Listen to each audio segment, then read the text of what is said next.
Shalom.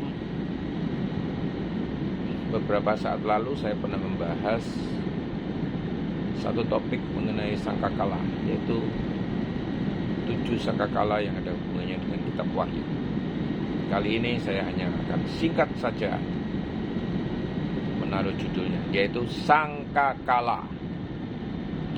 Apa sangkakala itu di dalam pengertian zaman Rasul Yohanes dan zaman modern sekarang ini, di dalam perspektif iman Kristen?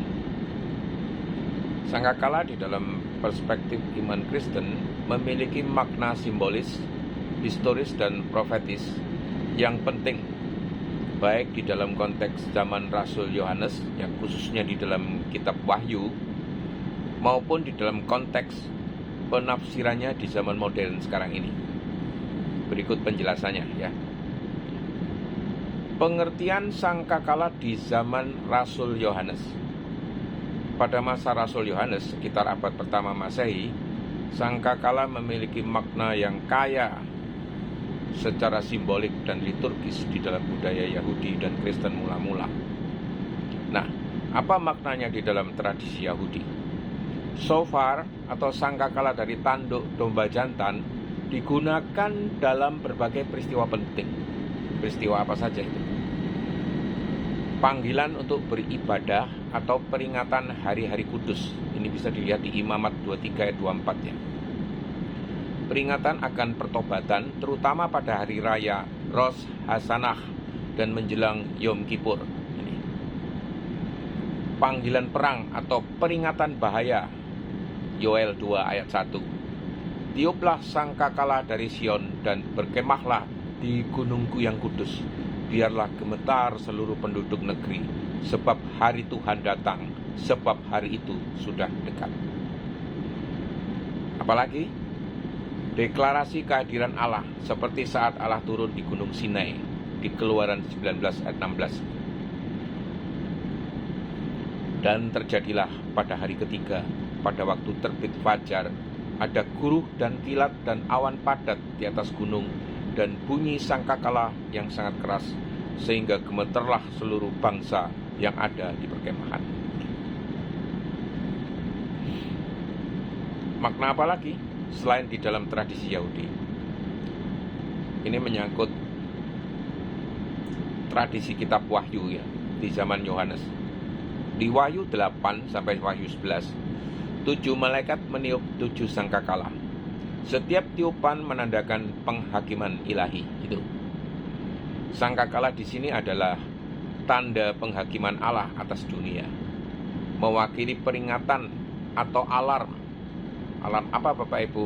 Alarm rohani sebelum hukuman yang lebih besar terjadi. Menjadi bagian dari penglihatan apokaliptik Yohanes mengenai akhir zaman itu. Nah, makna sangkakala di dalam zaman modern secara iman Kristen itu apa? Di dalam zaman sekarang, pengertian sangkakala sering dihubungkan secara simbolis dan eskatologis, terutama terkait kedatangan Kristus yang kedua dan penghakiman terakhir. Jadi makna rohani atau simboliknya, panggilan untuk bertobat. Banyak pengkhotbah menguatkan suara sangkakala ya, dengan panggilan Tuhan untuk manusia kembali kepadanya ini. Tanda kebangkitan jelas ya. 1 Tesalonika 4 ayat 16 itu mengatakan bahwa pada saat kedatangan Yesus akan terdengar seruan dengan suara malaikat agung dan sangkakala Allah yang mendahului kebangkitan orang mati.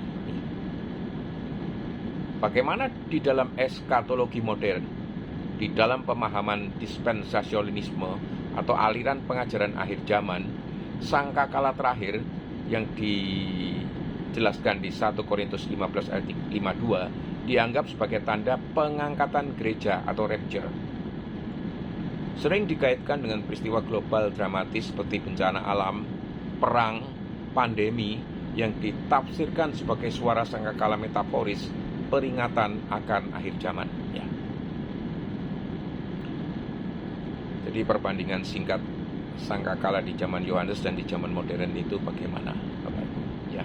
Dari aspek makna literalnya, sangkakala di zaman Yohanes itu adalah sangkakala fisik ya, yang disebut shofar itu ya, simbol ibadah dan penghakiman. Sedangkan di zaman modern masih bisa literal ya, mengabarkan tentang kedatangan Yesus, tapi lebih sering dipahami secara simbolis rohani gitu ya. Kalau dari aspek fungsi utamanya, sangkakala di zaman Yohanes itu merupakan peringatan akan penghakiman Allah di dalam visi wahyu ya.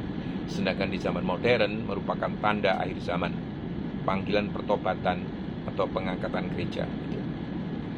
Bagaimana dari aspek tujuan rohaninya?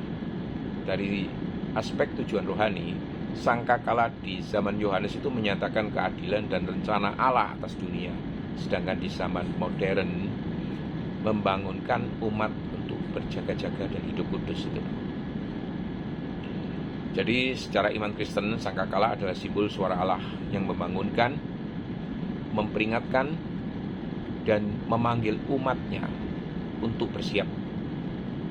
Baik di zaman Yohanes maupun masa kini, sangkakala berbicara tentang panggilan Allah yang tidak bisa diabaikan, terutama menyangkut kehidupan, pertobatan, kedatangan Yesus kembali, penghukuman dan pemulihan.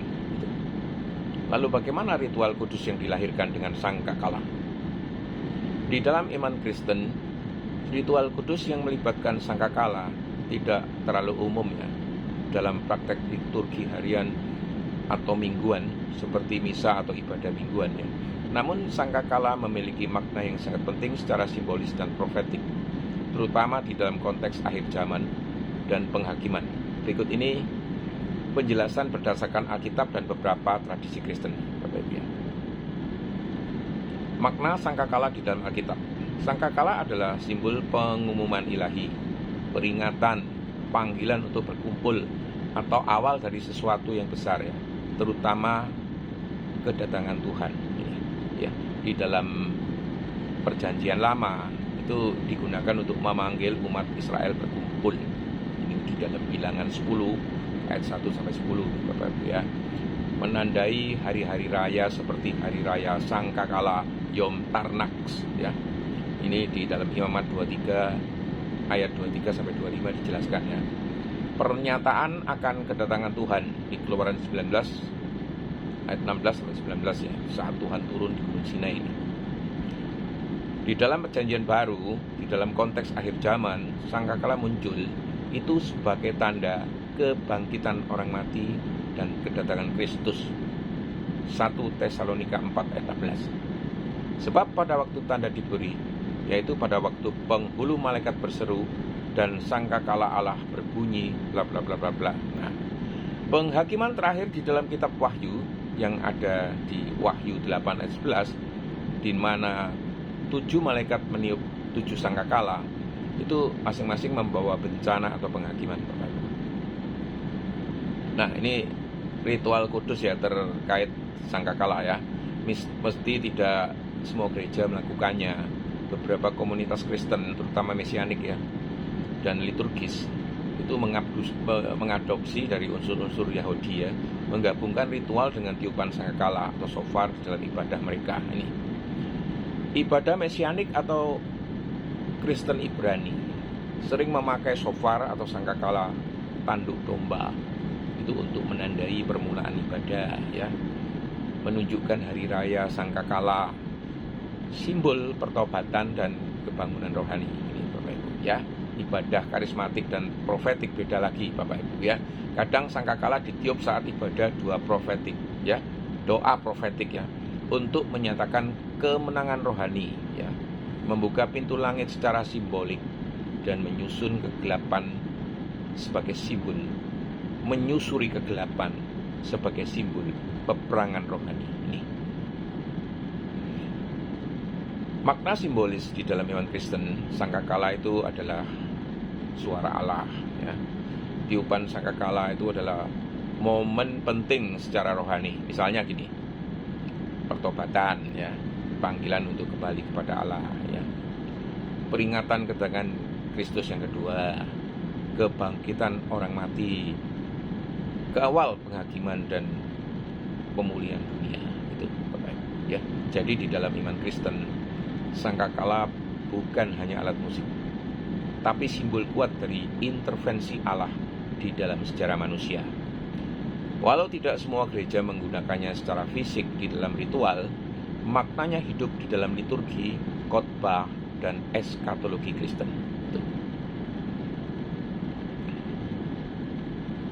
Liturgi tiupan sangkakala adalah simbol menanti sang raja. Mazmur 98 ayat 6-9.